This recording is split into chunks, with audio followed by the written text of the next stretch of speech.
1절에서 12절까지 한 절씩 교독하겠습니다.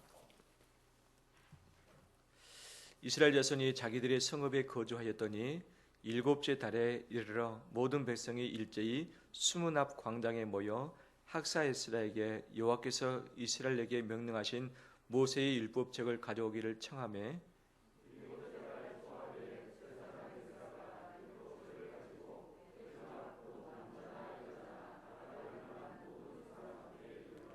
수문 앞 광장에서 새벽부터 정오까지 남자나 여자나 알아들을 만한 모든 사람 앞에서 읽음에 무 백성이 그 율법책에 귀를 기울였는데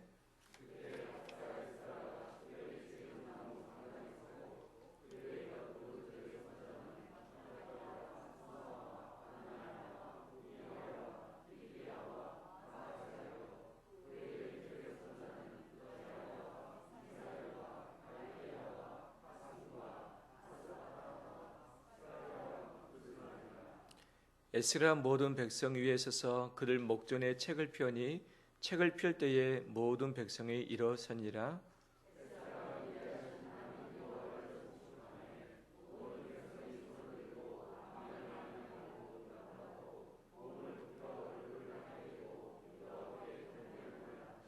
예수아와 바니와 세레바와 야민과 아굽과 세보대와 호디야와 마아세아와 그리다와 아세라와 요사박과 하난과 블라야와 레이 사람들은 백성이 제자리에 서 있는 동안 그들에게 율법을 깨닫게 하였는데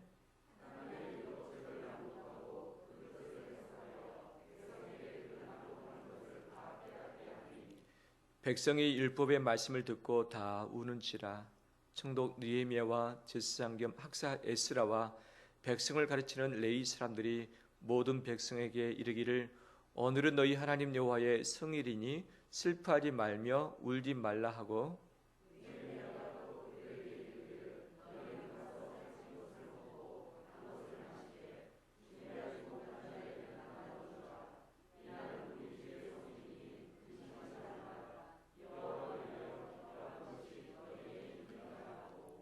레위 사람들도 모든 백성을 정숙하게 하여 이르기를 오늘은 성일이니 마땅히 조용하고 근심하지 말라 하니 모든 백성이 곧 가서 먹고 마시며 나누어 주고 크게 즐거워하니 이는 그들이 그 읽어 들려준 말을 밝히 알미라. 아멘. 저 앞에 나오신 우리 모두에게 하나님의 큰 은총이 있길 간절히 원합니다. 우리 서로 한번 우리 감사의 마음을 표현해 볼까요? 왼손을 올리고서 오른손 엄지척 돌리면서 덕분에 감사합니다. 덕분에 감사합니다.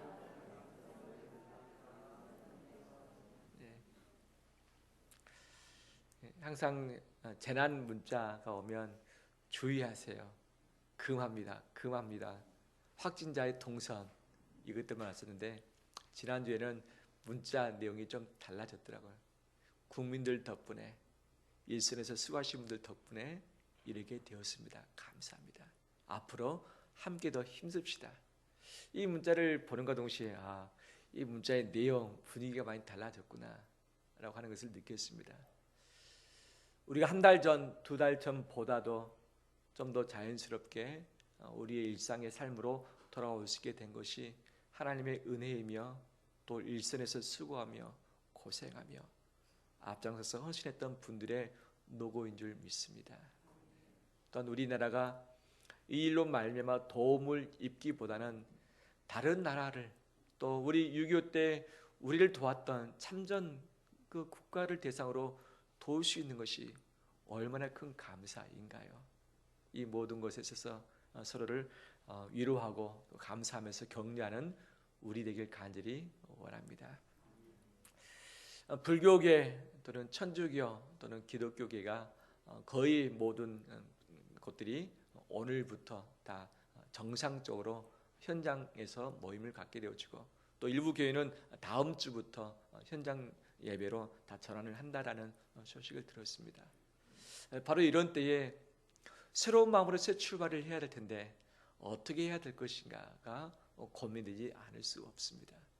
허물어졌던 것들, 훼손됐던 것들, 잃어버린 것들, 뒤죽박죽 돼버린 것들, 일상으로 돌아오는 데 있어서도 시간이 걸리고 원칙이 필요하듯이 우리의 신앙에 있어서도 어떤 원칙과 기준들이 필요한 것을 보게 되어지죠. 오늘 본문의 말씀은 이스라엘 백성들이 3차 포로 귀환 후에 52일 만에 성벽을 재건을 했습니다. 수많은 어려움과 방해와 부족한 것이 있었지만 하나님의 선하신 손이 함께 하심에 주님께서 지켜주시니까 밤낮 성을 지키고 공사하고 한 손에 이 공사 기구를 들고 한 손에 무기를 들고서 이 모든 것을 다 감당을 해냈던 것이죠. 정말 그 위대한 역사의 현장에 느헤미야와 이스라엘 백성들이 서 있었던 거죠. 이 모든 것을 다 하고 나서 얼마나 기뻤을까요? 얼마나 이 가슴에 벅참이 올라왔을까요? 하지만 그들 가운데 많은 피로감과 또 몸과 이 마음의 연약함이 있었을 것입니다. 왜? 3차 포로 귀환을 하는 그 길이가 약 1500km 정도입니다. 시작과 꾸준히 계속 왔을 때 최소 3개월이 소요되는 것이죠. 도착하자마자 딱 3일 쉬었습니다. 그다음에 3일 후에 우리 함께 성벽을 건축하자 했을 때 온 이스라엘 백성이 돌아온 자뿐만 아니라 1차, 2차 포로 귀환했던 자들, 남아있던 자들 모두가 다 모였습니다.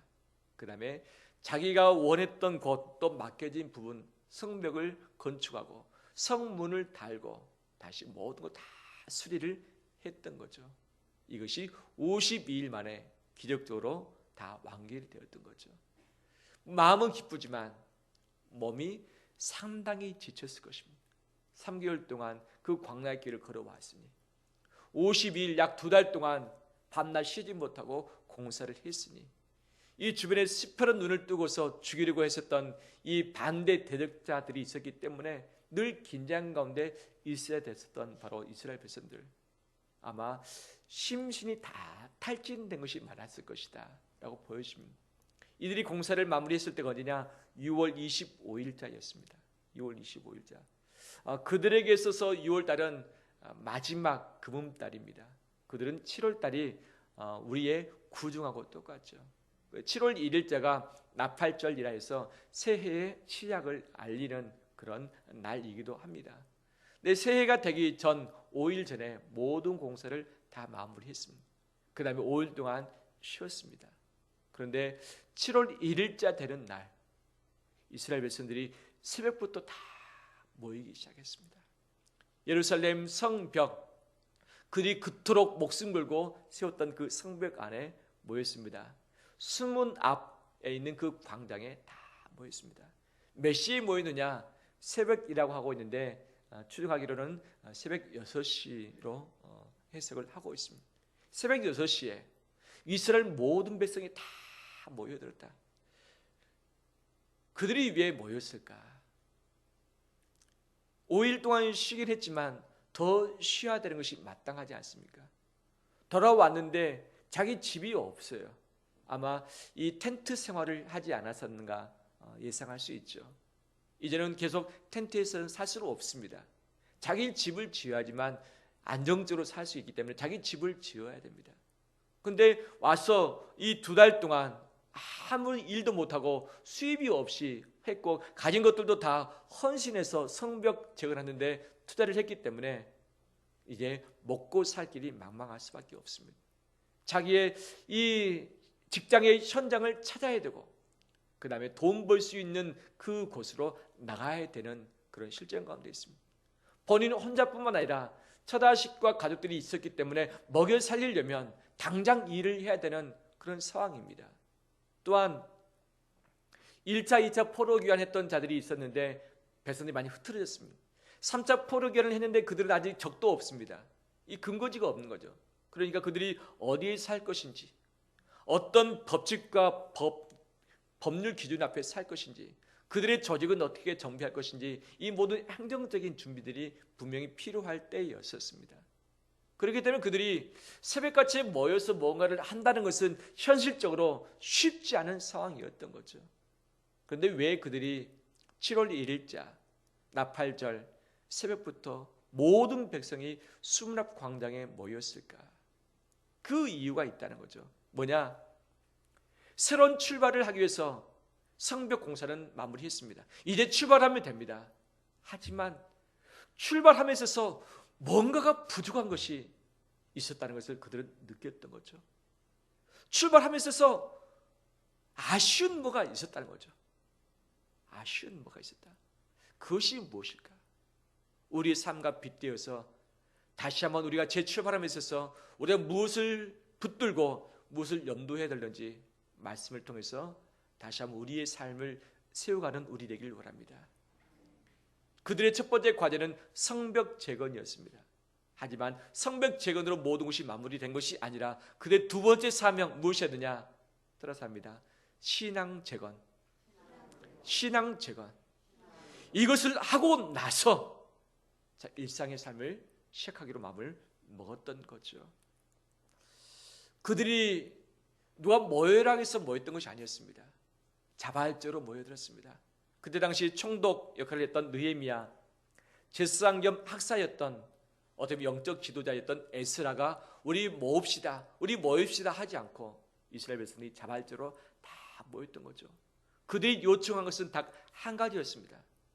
에스라여, 당신이 모세의 율법책을 가져와서 우리에게 좀 들려줬으면 좋겠습니다. 모세의 율법책 토라죠. 창세기, 출애굽기, 레위기, 민수기, 신명기.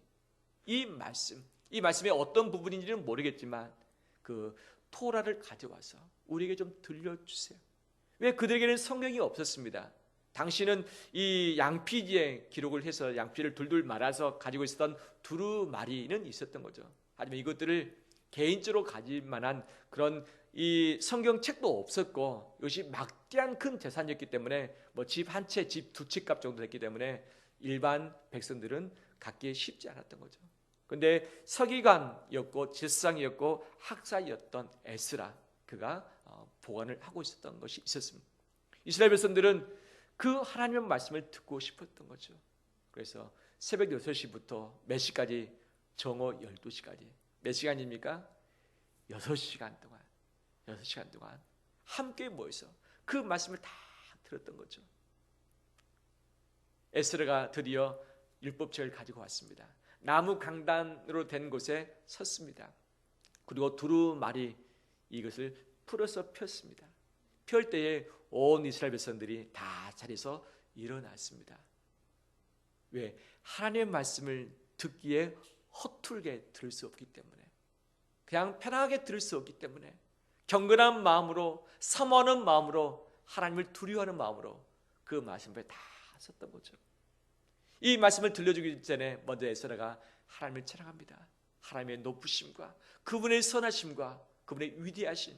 왜냐하면 성벽 공사를 마무리하게 하셨던 분이 하나님이시기 때문에 그 분의 이름을 찬양할 때에 온 백성이 아멘 아멘 하면서 화답을 하면서 함께 찬양을 했었고, 그 다음에 모두가 그 땅바닥에 엎드려져서 얼굴이 땅에 닿기까지 하나님 앞에 경배하면서 철저히 낮은 자세로서 하나님 앞에 머물러 있었던 것이죠. 그래서 6시간 동안 에스라는 하나님의 말씀을 읽어주었습니다. 그 다음에 좀 어려운 부분은 이 말씀을 해석해 주었습니다. 이스라엘에서는 이 말씀을 다 깨닫기 시작을 했었습니다. 그런데 에스라가 이 말을 통해서 전할 수 있는 범위는 한계가 있었습니다. 그래서 또 다른 레인들이 합세를 해서 이 에스라의 말이 들리지 않는 곳곳에 서서 하나님의 말씀을 읽어줬습니다. 그들에게 또 해석을 해 주었습니다. 온 이스라엘 백성이 한 명도 빠짐없이 말씀을 다 듣고 깨달을 수 있도록 했었던 거죠. 이 모든 말씀을 들었던 이스라엘 백성들이 다 울기 시작했습니다. 그래서 울다라고, 이 애통하다 이 단어는 이 바카라는 단어입니다. 바카. 시편 84편에 성전으로 올라갈 때에 눈물의 골짜기로 지날지라라고 했는데, 그 눈물의 골짜기의 눈물과 오늘 본문에서 이스라엘 백성이 울었던 그 단어는 어원이 동일합니다. 박하, 찢어진 듯한 마음의 상한, 아픈, 회개의 비통한 이 의미가 있는데, 이스라엘 백성들이 말씀을 듣고서 깨달았을 때 울기 시작했던 거죠. 왜 울었는가? 우리가 왜 나라를 잃어버리고 주권을 잃어버리고 우리가 포로로 끌려갔는가? 왜 우리가 다른 민족 수하에서 모든 고통을 당할 수밖에 없었겠는가? 왜 성전이 회파되어졌고 이 성벽도 다 무너져 버릴 수밖에 없었는가? 왜 하나님이 우리에게 징계를 하심으로 이런 엄청난 고통 가운데 두셨는가를 알았던 거죠.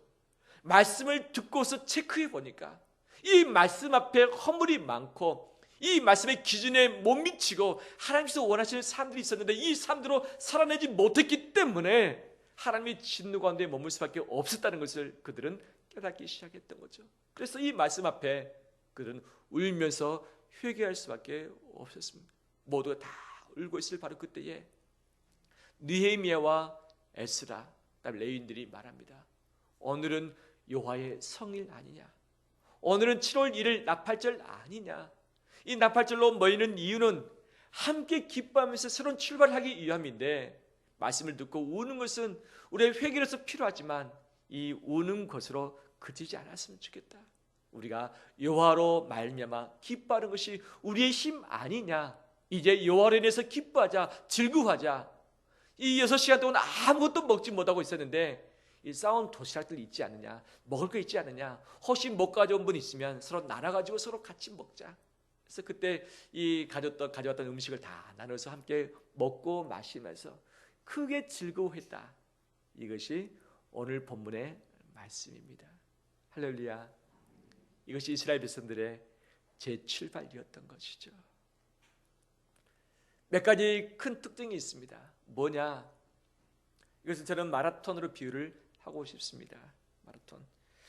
2013년도 5월 7일 날 영국에서 시행을 했었던 마라톤 하나가 있었습니다. 선덜랜드 마라톤 대회인데 5,000명 정도가 참석을 했습니다. 출발 선상에 다 모였습니다. 누가 빨리 늦게 출발하지 않고 이 출발 신호와 아울러서 같이 출발을 해야만 됐었죠.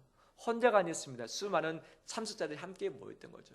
근데 5,000명이 뛰어서 다 뛰었습니다. 꼬리 좀 다 갔다고 생각했습니다. 근데 여기서 완주했던 사람은 몇 명이었을까?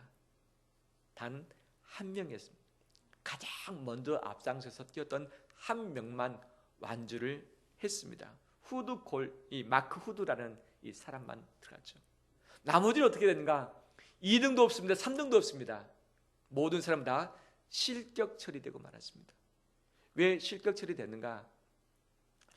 중간에 경로를 알려주는 진행 요원이 있었는데 그 진행 요원이 이 먼저 가고 난 사람 다음에 잘 알려줘야 할 텐데 엉뚱한 것을 알려준 거예요. 그래서 정식 코스로 돌림 못하고 약간 이 코스가 짧아진 코스로 갔던 거죠. 그 길이가 얼마냐? 264m였습니다. 264m를 덜 날렸던 거죠. 다 왔지만 대회가 끝났지만 모두가 다 실격 처리되고 말았습니다. 얼마나 큰 손실입니까? 이것을 숫자로 환산해 봤더니 42.195km를 100으로 뒀을 때 이들이 뛰었던 거리는 99.37%였습니다. 99.37%. 1%가 안 된 양 0.63%도 부족했지만 그들은 실격되고 말았던 거죠. 왜? 마라톤의 규정이 있는데 이 규정에 도달하지 못했기 때문이죠. 이들은 상심했겠지만 그 다음에도 이 대회가 있었겠죠. 또 다른 마라톤 대회가 있었겠죠. 그래서 다시 뛸 수 있는 기회가 주어졌지만 만약에 우리 인생의 마라톤에 있어서 실컷 뛰었는데 죽을 힘을 다해서 뛰었는데 마지막 꼬린 지점에 딱 갔더니 당신은 실격이야 라고 하는 소리를 듣는다면 어떨 것 같습니까? 인생 전체가 다 무너져 버린 것이죠. 재출발함에 있어서 기준이 필요합니다. 선이 필요합니다. 조건이 필요합니다. 하나님께서 원하시는 그 조건대로 그 기준대로 나갈 때에 우리 모두는 실격되지 않고 완주하게 될 줄 믿습니다. 1등, 2등이 중요한 것이 아니라 완주하는 것이 중요하죠. 아무리 늦더라도 규정된 그 규정의 코스대로 돌면 우리 모두는 완주할 수 있습니다. 이스라엘 백성들은 7월 1일자 새벽 6시에 다 모였습니다. 수문학 광장 그 한 곳에 모였습니다. 혼자가 아니었습니다. 말씀을 알아들을 수 있는 모든 백성은 다 모였다라고 이야기를 하고 있는데 공동체가 모여진 것이죠. 이들이 요구했던 것이 무엇이냐? 말씀 하나였습니다. 말씀. 왜? 우리가 흩어졌고 서로로 귀환을 했고 그 다음에 서로 있지만 질서가 없습니다.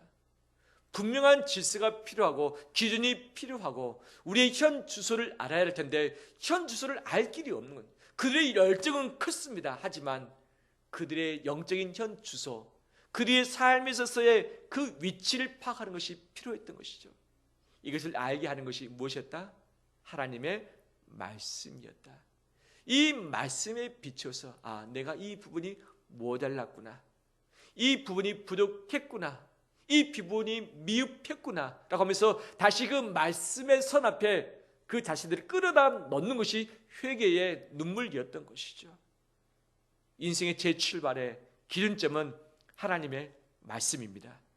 이 말씀에 우리의 열정, 우리의 최고의 헌신이 있을지라도 이 기준이 없다면 우리는 마지막 끝나고 나서 실격 처리될 수도 있습니다.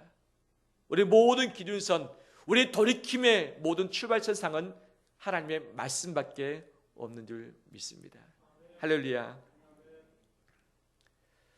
뿐만 아니라 이들은 출발함에 있어서 그들의 배고픔을 채우길 간절히 원했습니다. 돌아왔기 때문에, 성벽을 지었기 때문에 이제는 열심히 살아가면 됩니다. 당장 생업이 중요합니다. 당장 먹고 살 일이 막막합니다. 하지만 그들의 영적인 배고픔을 채우는 것보다도 우선할 것이 없다는 것을 그들은 알았습니다. 그들의 영적인 배고픔을 채우기 위해서 6시간 동안 일어서서 하나님의 말씀을 들었던 것이죠. 충분히 하나님의 말씀을 듣고 깨달았을 때에 그들의 영적인 배고픔이 채워지면서 그들의 가슴이 열려지기 시작했었고 그들의 영혼이 생동감 있게 움직이기 시작을 했었던 것이죠. 우리 인생에 무너진 많은 부분들이 있습니다. 재출발을 해야 됩니다. 하지만 영적인 배고픔 가운데 우리를 두지 않길 원합니다. 방치하지 않길 원합니다. 영적인 충만함으로 내가 채워졌을 때에 힘을 낼 수 있는 것이고 바로 달려갈 수 있는 것이죠. 이것이 채워지지 않는 상태에서 아무리 열심히 달려도 우리는 헛것을 얻을 수도 있을 것입니다. 이미 1차 포로기한 후에 이스라엘 백성들이 겪었던 경험이죠. 그들이 1차 포로기한 후에 성전을 건축하기를 원했습니다. 이스라엘 백성들이 온 마음을 다 모여서 시작을 했습니다. 그런데 이 반대하며 방해했던 자들이 나타났을 때 그들은 이 일을 완수하지 못했습니다. 그들이 손 놓을 수밖에 없었습니다. 몇 년 동안 15년에서 16년 동안 방치를 하고 났던 것. 그동안 어떻게 했는가? 그동안에 자기 집들을 지었습니다. 생업에 열심히 들어갔습니다. 최선을 다해서 열심히 하지만 일을 해보지만 처음에 좀 뭔가가 되는 것 같지만 나중에 보면 손에 들어오는 것이 없습니다. 수확물이 없습니다. 일들이 잘 안 풀립니다. 내가 열심히 안 했냐? 거의 자지 않고 고통 가운데 머무림쳤지만 그들이 가진 것이 별로 없었습니다. 이때 하나님이 학계 선지자를 통해서 이들에게 말씀하시죠. 너희가 아무리 애썼는데 왜 이것밖에 수확이 안 되는지 아느냐? 그것은 이 나의 집 성전을 왜 이렇게 황폐하게 만들었느냐?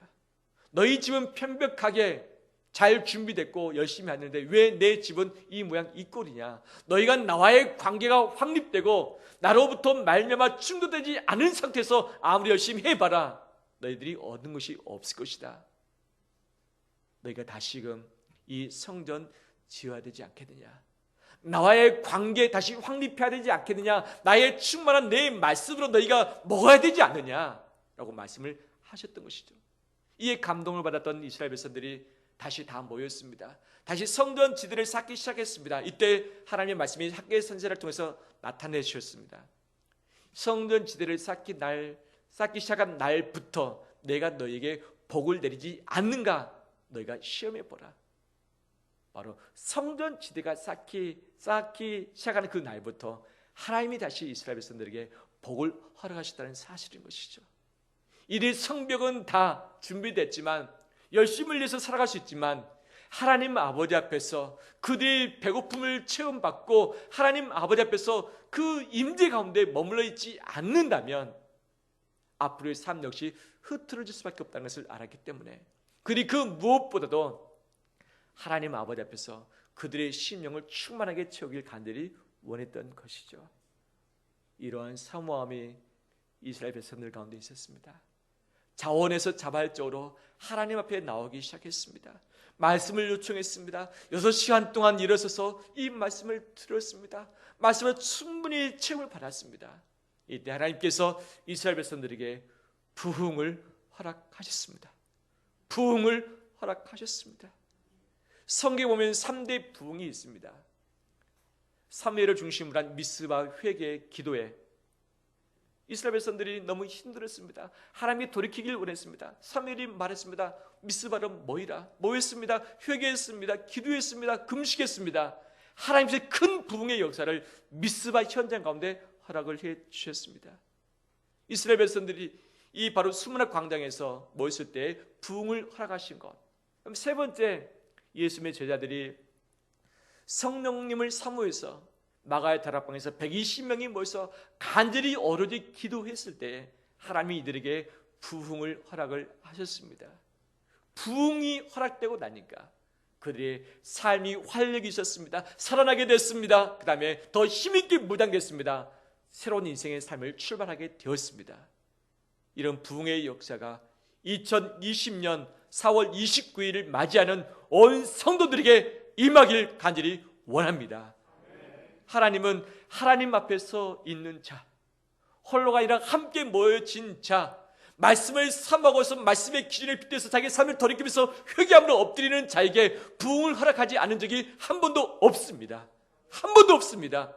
말씀을 삼하고 삶을 돌이키고 죄를 멀리하면서 저 앞에 간절하게 섰을 때에 그 마음을 뜨겁게 하시고 그 마음에 말씀의 생명수를 더해 주시고 힘있게 나갈 수 있는 영적인 능력을 공급해 주셨습니다. 하나님께서 이 시간에 우리 온 성도들에게, 우리 가정에서 계시는 분들 가운데 하나님의 부흥의 역사가 펼쳐지길 간절히 축원합니다. 축원합니다. 말씀을 마무리합니다. 다시 처음으로, 다시 사랑으로, 다시 복음으로 모든 것이 사라지고 모든 것이 흔들리고 모든 것이 변한다 할지라도 마지막까지 붙들어야 할 세 가지 단어이죠. 다시 처음으로 돌아가길 바랍니다. 다시 사랑으로 시작하길 바랍니다. 다시 복음으로 무장되길 바랍니다. 이것은 마라톤에 완주할 때까지, 하나님 아버지 앞에서 설 때까지 붙들어야 할 세 단어인 거죠.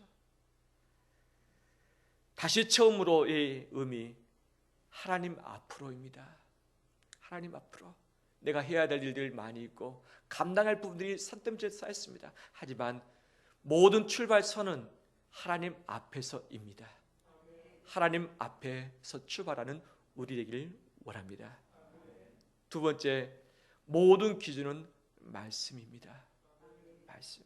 말씀에 빗대어서 내 현주소를 찾아보고 내가 돌이킬 부분들, 던져버려야 할 부분들, 회개할 부분들, 새롭게 방비할 부분들을 찾고서 이 말씀의 기준 앞에 서는 것이 출발자의 자세인 줄 믿습니다. 세 번째, 홀로가 아니었습니다. 성경에 세 가지의 부흥뿐만 아니라 여러 가지 많은 부흥의 역사도 있었는데 공통적인 것은 무엇이냐? 서로 함께 모일 때 이런 역사가 펼쳐졌다는 사실이죠. 예수님도 두세 사람이 내 이름으로 모인 곳에 나도 그들 중에 함께 있겠다고 말씀을 하시는 것이죠. 하나님은 삼위의 하나님이시기 때문에 홀로 두지 않고 반드시 공동체로 우리를 두길 원하셨고, 하나님의 큰 부흥의 역사가 함께 모여졌을 때, 수많은 어려움의 난관에 있지만 함께 모여졌을 때 그 현장에서 성령께서 말씀을 통해서 역사하신 것을 보게 되어집니다. 함께 있길 바랍니다. 함께 있길 바랍니다. 홀로는 넘어질 때 누군가가 붙잡아 줄 자가 없습니다. 홀로 마음이 병들게 되면 회복의 속도가 너무 길어집니다. 함께 있을 때 주님께서 주신 힘으로 서로를 붙들어 줄 수 있고 함께 응원하며 격려하며 우리가 뛰어갈 수 있는 것이죠. 우리의 허물어진 것이 무엇입니까? 허물어진 것을 다시 세워가길 원합니다. 그 무엇보다도 우리의 신앙을 재건하길 원합니다. 신앙 재건에 있어서 꼭 필요한 것이 하나님의 부흥입니다. 하나님께서 부흥을 허락하실 줄 믿습니다. 다시 새로운 마음을 가지고 새로운 다짐을 가지고서 힘있게 출발하는 우리 되시기를 주의 이름으로 축원합니다. 우리 함께 찬양 드리면서